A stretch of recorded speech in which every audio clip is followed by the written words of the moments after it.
to Module 4 of Genetic Engineering and Genomics. In this module, we'll be looking at genomics and the very interesting project that is Human Genome Project, because of which we came to know what is the sequence of our humans. What is how it was mapped and how it was sequenced and how many genes are present in us will be all known through this thing. So we'll be quickly discussing Human Genome Project, but let me start with a very small definition of genome. What is genome, my dear students? Genome is a complete set of DNA within a single cell of an organism. And studying this genome structurally or functionally, or to analyze this entire genome, is called as genomics. So now let's start with the Human Genome Project.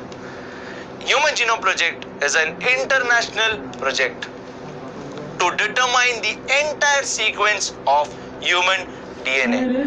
It was also planned to obtain the structure and the functional aspect of the DNA also, that how the functional proteins or which structure, where are these structures, what are the function of those sequences, everything wanted to known by this Human Genome Project.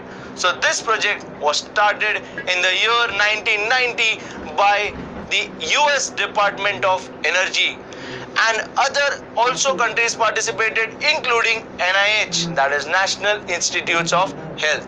Over 12 countries also participated in this project, and this project got completed, my dear student. Look at the year when it got completed. It got completed in the year 2003. So they started in 1990 and they finished in the year 2003.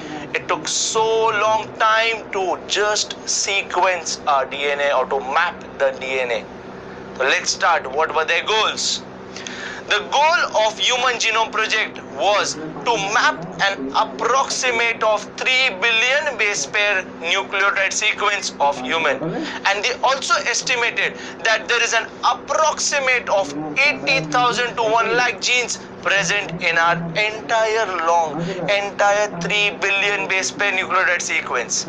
They also wanted to know the gene, their structure, function, and what are that causes for causing the genetic disorders. Why they wanted to find out the structure, function, and causes, so that it can help them to develop new strategies for disease fighting.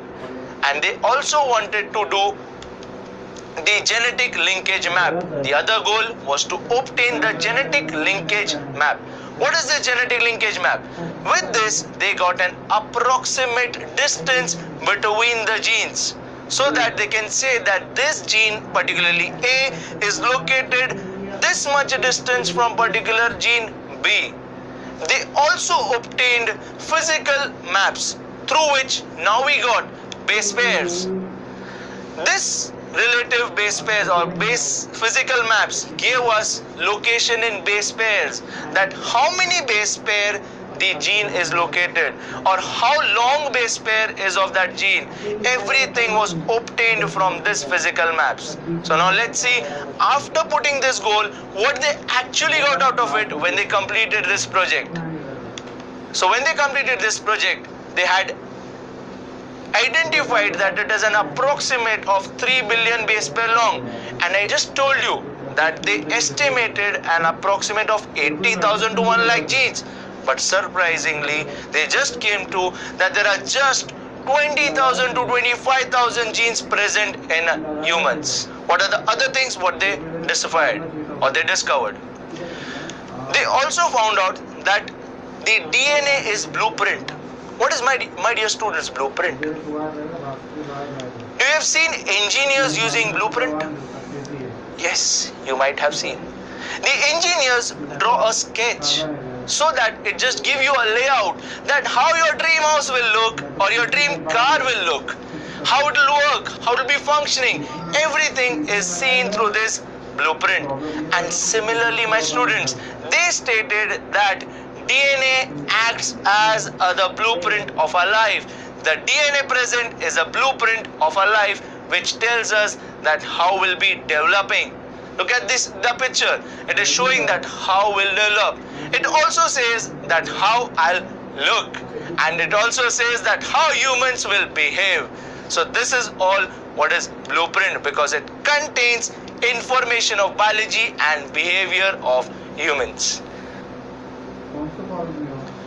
Including humans, some other genomes of other organisms which are related to medical research were also mapped, like E. coli, that is Escherichia coli, also Arabidopsis thaliana, and also they mapped of Saccharomyces cerevisiae.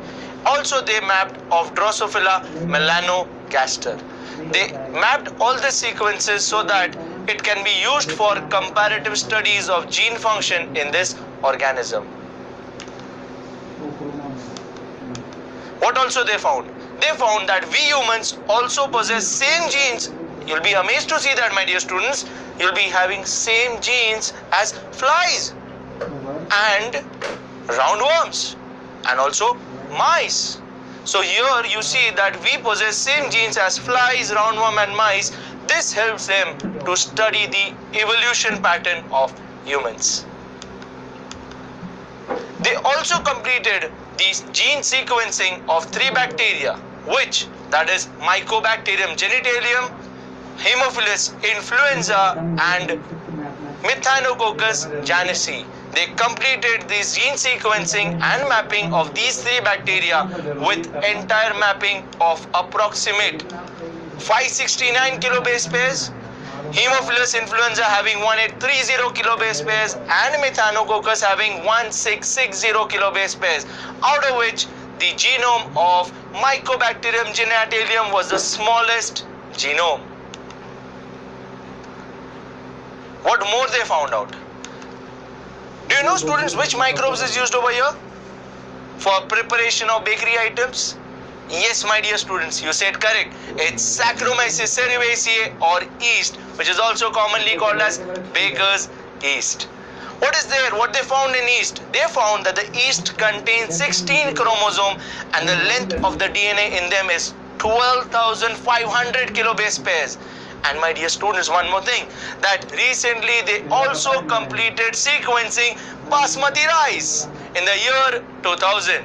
So this is what have recently been completed of basmati rice, where they have sequenced the entire genome of basmati rice.